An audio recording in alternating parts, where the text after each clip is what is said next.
Hello everyone, I hope all of you are having a wonderful day.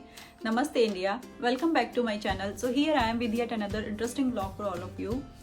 So without further ado, let's get started. तो अभी थोड़े time पहले मैंने अपने channel पर एक वीडियो अपलोड किया था कि जब आप फर्स्ट टाइम घर लेते हो यहाँ अमेरिका में रेंट पर, तो कौन कौन सी चीज़ें होती हैं जो लोकेशन फाइनल करने से पहले आपको कंसिडर करनी चाहिए। घर के आसपास कौन कौन सी चीज़ें होनी चाहिए, कहाँ आपको घर लेना चाहिए। तो वो सारे पॉइंट्स मैंने अपने पहले वाले वीडियो में जो ऑलरेडी अपलोड किया हुआ है वो मैंने उसमें कवर किए हुए हैं। अब घर लेना अपने आप में यहाँ लेंदी प्रोसेस है, तो बहुत सारे पॉइंट्स हैं जो कंसिडर करने चाहिए। अगर मैं सारे पॉइंट्स एक ही वीडियो में कवर करती तो वीडियो बहुत लेंदी हो जाता और थोड़ा बोरिंग हो जाता, इसलिए मैंने 2 पार्ट में डिवाइड किया है। तो पहला वाला पार्ट भी अगर आपने नहीं देखा है तो मैं यहाँ नीचे डिस्क्रिप्शन बॉक्स में उसका भी लिंक शेयर कर दूंगी, तो वो वाला भी आप देख सकते हो। और ये वाला जो आज का वीडियो है इसमें मैं कवर करूंगी कि घर किस टाइप का होना चाहिए, घर के अंदर कौन कौन सी चीज़ें आपको चेकआउट करनी चाहिए, और जिस कम्युनिटी में आप घर ले रहे हो कम्युनिटी में भी घर के बाहर भी कौन कौन सी चीज़ें आपको देखनी चाहिए, और क्या प्रोसेस होता है, कौन कौन से डॉक्यूमेंट चाहिए होते हैं, और मूव इन कैसे मूव इन करते हो आप। ये सारी चीज़ें मैं आज की वीडियो में कवर करूँगी। तो सबसे पहले तो यहाँ पे 2 अलग अलग टाइप के घर होते हैं जिनको आप रेंट कर सकते हो। वैसे 3 टाइप के घर होते हैं। एक ये जो बहुत बड़े बड़े घर होते हैं जो लोगों के अपने होते हैं, तो वैसे वाले घर कोई रेंट पर नहीं लेता है यहाँ पे, अनटिल अनलेस आप अंबानी के रिलेटिव नहीं हो, बहुत पैसे आपके पास अगर नहीं है तो आप वो वाले घर रेंट पर कोई नहीं लेता है। अब 2 टाइप के घर होते हैं जो रेंट पर लेते हैं लोग यहाँ पे। एक होता है अपार्टमेंट, जिसको हम इंडिया में फ्लैट बोलते हैं, कि एक ही फ्लोर पे सब कुछ, बेडरूम, लिविंग रूम, किचन, सब कुछ एक ही फ्लोर पे होता है, उनको यहाँ पे अपार्टमेंट बोलते हैं। और दूसरे टाइप का होता है टाउन हाउस, जिसमें फ्लोर सिस्टम होता है और वो दोनों फ्लोर आपके रहते हैं। जो नीचे वाले फ्लोर पर आपको लिविंग रूम मिलता है, डाइनिंग एरिया मिलता है, किचन मिलता है, एक वॉशरूम मिलता है और पैटियो मिलता है। जो कि पैटियो जिसको हम इंडिया में बैल्कनी बोलते हैं उसको यहाँ पे पैटियो बोलते हैं, और वो घर के बैक साइड पे रहता है। तो ये सारा आपको ग्राउंड फ्लोर पे मिलता है। फर्स्ट फ्लोर पे मतलब जो सबसे नीचे वाला फ्लोर रहता है। अब फ्लोर में यहाँ कंफ्यूज मत होना, क्योंकि जिसको हम इंडिया में ग्राउंड फ्लोर बोलते हैं ना, उसको यहाँ पे फर्स्ट फ्लोर बोलते हैं। ग्राउंड फ्लोर जैसी टर्म नहीं यूज होती है। सबसे नीचे वाले फ्लोर को ही यहाँ पे फर्स्ट फ्लोर बोलते हैं। फर्स्ट से ही स्टार्ट होता है यहाँ पे। तो अगर आप टाउन हाउस ले रहे हो तो टाउन हाउस में नीचे वाले फ्लोर पर तो लिविंग रूम, किचन और ये सब मिलता है आपको, डाइनिंग एरिया, और ऊपर वाले फ्लोर पर घर के अंदर से ही स्टेयर्स होती हैं ऊपर जाने के लिए, और ऊपर वाले फ्लोर पर मिलते हैं आपको बेडरूम्स। अगर 2 बेडरूम घर आप रेंट कर रहे हो तो 2 बेडरूम्स मिलते हैं और वॉशरूम मिलता है। ऊपर वाले फ्लोर पर ये मिलता है आपको। अब दोनों के ही अपने अपने अलग अलग कंफर्ट लेवल हैं और प्रोज एंड कॉन्स दोनों के ही हैं। तो बस ये है कि अगर टाउन हाउस आपने लिया है तो किसी दूसरे का इन्वॉल्वमेंट नहीं रहता, वो अपने आप में एक इंडिविजुअल घर टाइप होता है। जैसे आपका अपना घर है, आप रेंट दे रहे हो लेकिन आपका अपना एक घर है, वो अलग से ऊपर नीचे सब आपका है। तो लेकिन टाउन हाउस का रेंट थोड़ा ज़्यादा होता है एज कम्पेयर टू अपार्टमेंट। तो अभी आपको देखना है कि आपको कौन सा लेना है, अपार्टमेंट या टाउन हाउस। दोनों ही ऑप्शंस होते हैं रेंट करने के लिए। अब इसके अलावा घर यहाँ पे लकड़ी के होते हैं, जो दीवारें होती हैं ना और जो छत होती है वो लकड़ी की होती है। तो अगर आपके छोटे बच्चे हैं, अंडर 7-8 ईयर्स के बच्चे हैं अगर आपके, तो आपको यहाँ पे फर्स्ट फ्लोर लेना चाहिए। सबसे नीचे वाला फ्लोर, जिसको हम इंडिया में ग्राउंड फ्लोर बोलेंगे ना, उसको यहाँ पे फर्स्ट फ्लोर बोलेंगे। तो आपको सबसे नीचे वाला यानी कि फर्स्ट फ्लोर आपको लेना चाहिए, क्योंकि जैसे मैंने अभी बताया घर लकड़ी के होते हैं और छोटे बच्चे तो होते ही हैं शैतान यार, थोड़े सिर्फ तो होते ही हैं। कुछ बच्चे थोड़े ज़्यादा भी होते हैं, जैसे मेरे बच्चे तो बहुत शैतान हैं। तो बच्चे थोड़ा बहुत खेलते भी हैं घर में, स्पेशली अगर एक से ज़्यादा बच्चे हैं तो दोनों आपस में लड़ाई भी करते हैं, यहाँ से वहाँ भागते भी हैं। तो नीचे अगर आवाज़ होती है, जैसे अगर नीचे भी कोई रह रहा है ना, हमारे फ्लोर के नीचे वाले फ्लोर में भी अगर कोई रह रहा है तो उनको पता चलता है कि कोई ऊपर रनिंग कर रहा है, ऐसे आवाज़ कर रहा है। अगर टॉयज़ यहाँ से वहाँ फेंक रहे हो या बच्चे रनिंग कर रहे हैं तो आवाज़ होती है। तो फिर यहाँ लोग ना बड़े पीस लविंग होते हैं, तो फिर वो कंप्लेंट्स करने लग जाते हैं। वो लीजिंग ऑफिस को कंप्लेंट करते हैं और लीजिंग ऑफिस वाले आपको रीच आउट करते हैं, और बार बार अगर कंप्लेंट्स आती हैं तो आपको घर मूव आउट करना भी पड़ जाता है। लीज ब्रेकेज करके मूव आउट करना भी पड़ जाता है, या शिफ्ट करना पड़ जाता है आपको दूसरे फ्लोर में, किसी दूसरे कम्युनिटी में ही, विद इन कम्युनिटी ही किसी दूसरे अपार्टमेंट में शिफ्ट करने की नौबत भी आ जाती है। तो और घर अपने आप में शिफ्ट करना आसान नहीं है। तो पहले से ही आप देख लो, अगर बच्चे हैं तो ट्राई करो कि आप सबसे नीचे वाला फ्लोर ही लो। और ये बात मैं अपने एक्सपीरियंस से बता रही हूँ, क्योंकि मेरे खुद के 2 बच्चे हैं। बेटी अभी थोड़ी बड़ी हो गई है मेरी, लेकिन बेटा मेरा अभी भी छोटा है। तो मैं अपने एक्सपीरियंस से आपको बता रही हूँ, छोटे बच्चों के साथ सबसे नीचे वाला फ्लोर ठीक रहता है। टेंशन नहीं रहती यार, बच्चा जितना खेले कुछ भी करे, बच्चा कोई कंप्लेंट नहीं करता है।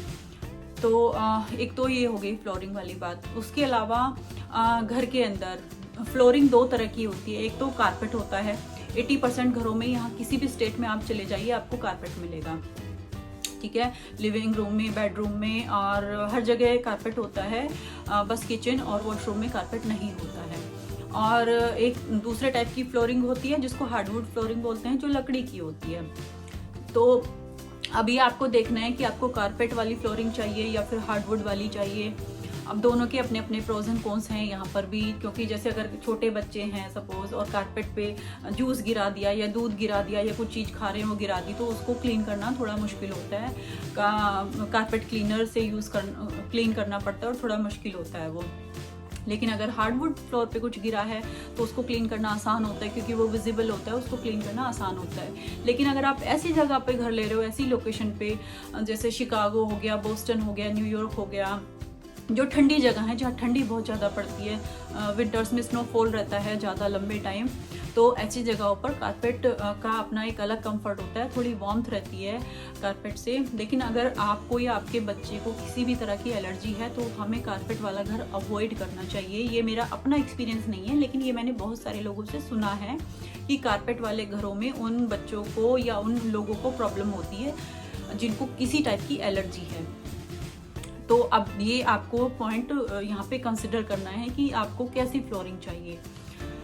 और इसके अलावा घर में इंडोर जब आप देख रहे हो ना, पर्सनली देखने जा रहे हो, तो आपको ये देखना है कि जो अप्लायंसेस लगे हैं यहाँ पे, जब आप घर रेंट पर लेते हो ना, तो कुछ कुछ अप्लायंसेस आपको घर में पहले से लगे हुए मिलते हैं, खरीदने की ज़रूरत नहीं होती कहीं भी। ओवरऑल मतलब ऑल ओवर यूएस से आप कहीं भी चले जाइए, किसी भी स्टेट में अप्लायंसेस आपको लगे हुए मिलते हैं पहले से।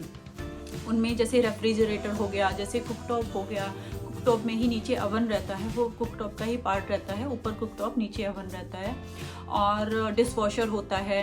इसके अलावा बहुत सारे घरों में माइक्रोवेव भी मिलता है जो pहले से ही लगा होता है।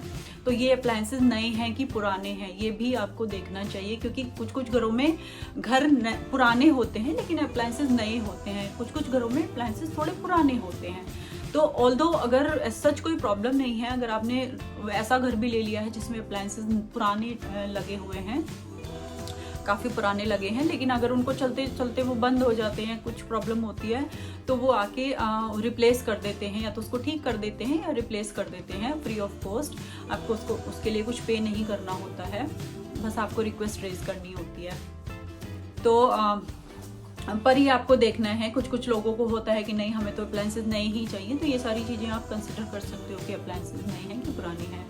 इसके अलावा है कि लॉन्ड्री कुछ कुछ घरों में पहले से होती है, इनबिल्ट लॉन्ड्री होती है, वॉशर ड्रायर होता है, कुछ कुछ घरों में नहीं होता है। तो जिन घरों में नहीं होता है वहाँ पर घर के पास ही शेयरिंग में लॉन्ड्री होती है, लॉन्ड्री एरिया होता है, लॉन्ड्री रूम वो उसको बोलते हैं, और वहाँ पे वॉशर काफ़ी सारे ड्रायर लगे होते हैं, लेकिन वो फिर आपको दूसरे लोगों के साथ भी शेयर करने होते हैं। आपका एक कार्ड होता है, लॉन्ड्री कार्ड होता है, वो आप रिचार्ज कर लेते हो अपने आप ऑनलाइन, उसमें आप पैसे डालते हो और फिर उससे आप उसको यूज़ करके आप अपनी लॉन्ड्री करते हो, वॉशर ड्रायर यूज़ करते हो, लेकिन फिर वो दूसरे लोगों के साथ शेयर करने पड़ते हैं आपको। अब जो ऐसे वाले घर होते हैं ना जिसमें शेयरिंग लॉन्ड्री होती है, वो थोड़े सस्ते आपको मिल जाते हैं, उनका रेंट थोड़ा कम होता है। तो पर ये आपको देखना है कि आपको घर में ही चाहिए लॉन्ड्री मस्ट, या फिर आपको शेयरिंग में भी चलेगा, एक पॉइंट है कंसिडर करने वाला। अब इसके अलावा है, ये सारी चीज़ें तो हो गई कि घर में आपको देखनी है। अब की कोई चीज़ टूटी हुई ना हो, कारपेट कहीं से ख़राब ना हुआ हो, ये सारी चीज़ें देखना है। कारपेट क्लीन है कि नहीं है, क्योंकि जब कोई मूव आउट करता है ना तो ये कारपेट क्लीन करके देते हैं वैसे, लेकिन अगर नहीं है तो उसके लिए भी आप रिक्वेस्ट कर सकते हो, या फिर दूसरा कोई अपार्टमेंट ले सकते हो जहाँ पे नया कारपेट लगा हुआ हो। ये नया कारपेट लगा के देते हैं, जो पुराना वाला कारपेट होता है ना, जो पहले वाले लोग यूज़ कर रहे होते हैं टेनेंट्स, उसको वो निकाल देते हैं और नया कारपेट इनबिल्ट करते हैं। तो ये भी आपको देखना चाहिए, अगर घर में कारपेट है तो नया लगा हुआ हो, साफ़ सुथरा हो, क्योंकि एक बार जब आप घर ले लेते हो ना तो फिर वो आपकी रिस्पॉन्सिबिलिटी होती है। अगर ख़राब है पहले से तो फिर वो आपको देखना है, वो आपकी रिस्पॉन्सिबिलिटी होती है। क्योंकि अगर जब आप मूव आउट करते हो ना तो सारी चीज़ें उसी कंडीशन में देनी होती है जिस कंडीशन में मूव इन करते टाइम होती हैं चीज़ें। अगर कुछ चीज़ ख़राब हुई होती है तो फिर वो जब आप मूव आउट कर रहे हो तो आपकी जो सिक्योरिटी होती है वो उससे डिडक्ट कर लेते हैं, ठीक है। अब इसके अलावा घर के बाहर भी जैसे जो ट्रैश होता है, यहाँ पे इंडिया जैसा सिस्टम नहीं है, यहाँ घर पे कोई ट्रैश लेने नहीं आता है। आपका जो ट्रैश है ना, घर का जो भी डस्टबिन है, जो भी आप घर रहोगे तो डस्ट तो होगा ना, ट्रैश तो निकलेगा ना, तो उसको डिस्पोज करने भी आपको जाना पड़ता है। बड़े बड़े डस्टबिन होते हैं विद इन कम्युनिटी ही, वहाँ पे आपको डालने जाना होता है। तो देखो कि जो ट्रैश बिन है ना, बड़े बड़े जो ट्रैश बिन है जहाँ आपको डेली ट्रैश करने जाना होगा, डिस्पोज करने, वो घर से बहुत दूर ना हो अपार्टमेंट से। कई बार कम्युनिटी बहुत बड़ी होती है, वैसे तो ये 2-3 ट्रैश बिन रखते हैं, बड़े बड़े जो डंपस्टर होते हैं वैसे वैसे ही रखते हैं बीच बीच में। लेकिन कई बार ऐसा होता है कि कम्युनिटी ज़्यादा बड़ी नहीं है तो एक ही इन्होंने रखा हुआ है, वहीं पे आपको डंप करने जाना है ट्रैश। तो ये वाला हमारे साथ हो चुका है टेक्सास में। जब हम लोग फर्स्ट टाइम आए थे, कम्युनिटी बहुत बड़ी नहीं थी, तो जहाँ पे डंप करने जाते थे ना ट्रैश, वो थोड़ा दूर था, कम्युनिटी में ही था लेकिन थोड़ा दूर था। तो देखो कि थोड़े पास हो, ज़्यादा दूर ना हो। और इसके अलावा होती है पार्किंग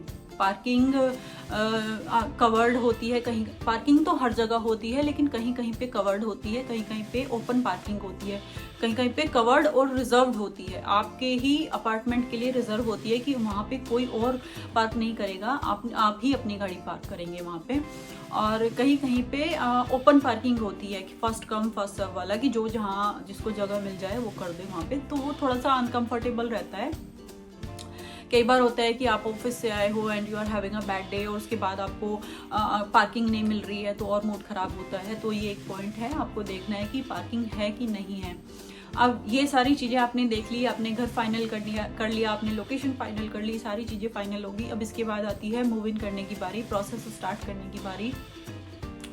तो जब आपने फाइनल कर लिया है, आपने मन बना लिया है आपको ये वाला घर लेना है, तो आप वो एक एप्लीकेशन आपसे फिल करवाते हैं और वो एप्लीकेशन के लिए कुछ फीस आपको चार्ज करते हैं। कहीं कहीं पे $10-20 होता है, कहीं कहीं पे थोड़ा ज़्यादा भी होता है, किसी किसी स्टेट में वो डिपेंड करता है कम्युनिटी पे, लीजिंग ऑफिस पे वो कितना चार्ज करें आपको। तो उसकी फ़ीस लगती है और वो एप्लीकेशन में वो सारी आपकी बेसिक डिटेल्स, वो सारी चीज़ें आपको देनी होती हैं, ठीक है। जैसे आपकी बैंक डिटेल्स, आपकी क्रेडिट हिस्ट्री वो चेक करते हैं। उसके अलावा आपकी फ़ोटो आईडी लगती है और आपका एम्प्लॉयमेंट प्रूफ लगता है, आपका क्रेडिट हिस्ट्री में बैंक डिटेल्स ऑफ कोर्स रहती हैं। यहाँ पे रेंट ऐसे कैश में नहीं देना होता, आपके अकाउंट से ही डिडक्ट होता है, तो उसके लिए आपकी क्रेडिट हिस्ट्री भी वो चेक करते हैं।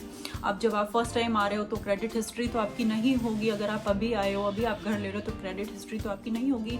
तो उस केस में सिक्योरिटी डिपॉजिट ज़्यादा होता है, 3 से 4 महीने का भी कहीं कहीं पर होता है, 2 महीने का सिक्योरिटी डिपॉजिट तो होता ही है, कहीं कहीं पे ज़्यादा भी होता है। अगर आपका क्रेडिट हिस्ट्री नहीं है, फर्स्ट टाइम आप रेंट कर रहे हो, फर्स्ट टाइम आप यहाँ पे आए हो, तो क्रेडिट हिस्ट्री ऑब्वियसली नहीं हुई होती, क्रेडिट हिस्ट्री बनने में टाइम लगता है।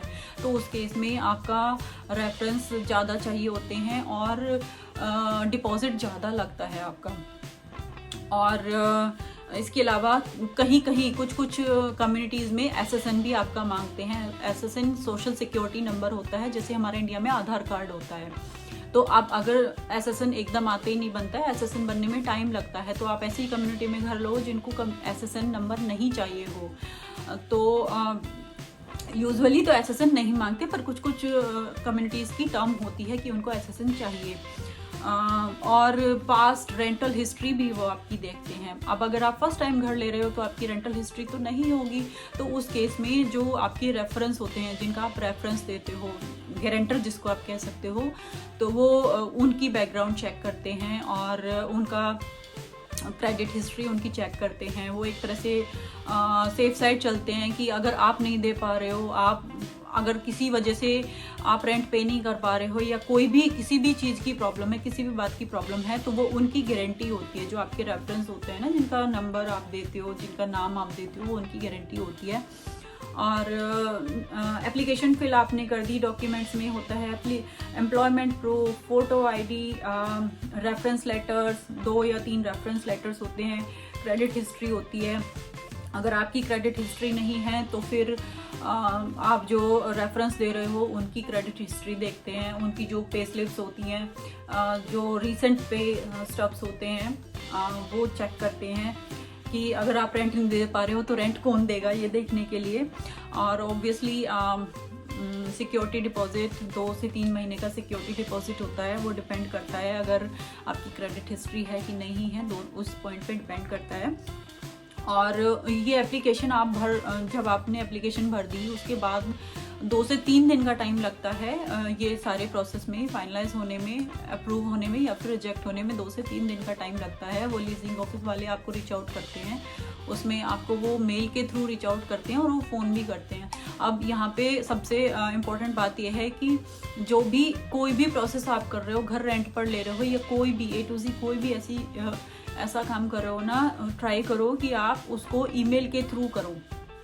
वो अपने आप में एक प्रूफ होता है हर चीज़ का, क्योंकि रिटन में होता है। वो फ़ोन पे जो आप बात कर रहे हो ना उसका कोई प्रूफ नहीं होता है, लेकिन जो रिटन में चीज़ है उसका प्रूफ होता है। तो ईमेल करते हैं वो आपको, फ़ोन भी करते हैं, रीच आउट करने के लिए बताते हैं कि अप्रूव हुआ है कि नहीं हुआ है। क्योंकि मैंने बताया ना लेंदी प्रोसेस है और इतना इजी नहीं है रेंट पर लेना, कई बार रिजेक्ट भी हो जाता है। आपने एप्लीकेशन भर दी, फीस भी दे दी, उसके बाद भी आपको घर नहीं मिलेगा, ऐसा भी होता है। इसमें आपकी बैकग्राउंड हिस्ट्री भी चेक होती है, क्रिमिनल बैकग्राउंड वो सब भी चेक होता है आपका, फिंगरप्रिंट वगैरह भी कहीं कहीं पे लेते हैं वो, तो सब कुछ चेक होता है आपका।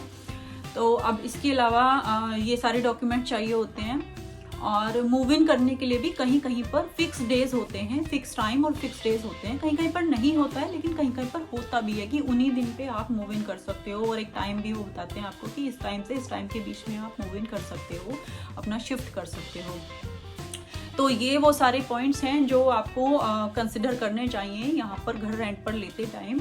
और ये ही सारा प्रोसीजर होता है। जब आप फर्स्ट टाइम लेते हो तो आपको नहीं मालूम होता है, लेकिन जब आप रहने लग जाते हो, आप 1-2 घर बदल लेते हो, तब तो आपको सब कुछ पता ही होता है। भाई हम तो अभी तक भी सीख रहे हैं, अभी तक भी हर बार मुझे एक नई बात पता चलती है। इतने साल हो गए हैं लेकिन अभी भी मैं सीख रही हूँ, काफ़ी कुछ सीख रही हूँ। तो चलिए यही सारी चीज़ें मुझे शेयर करनी थी आज के व्लॉग में। आई होप मेरा आज का मेरा ये वीडियो आपको अच्छा लगा होगा, कुछ अच्छी इन्फॉर्मेशन आपको मिली होगी। तो चलिए आज के वीडियो में बस इतना ही। मैं मिलती हूँ आपसे बहुत जल्दी एक अच्छे से इंटरेस्टिंग इन्फॉर्मेटिव वीडियो के साथ। अगर अच्छा लगा है तो please like, share and subscribe. और मैं मिलती हूँ आपसे बहुत जल्दी। तब तक आप अपना बहुत अच्छा वाला ध्यान रखिए, सेफ रहिए, खुश रहिए और पॉजिटिविटी स्प्रेड करिए। Thank you so much for watching. नमस्ते इंडिया।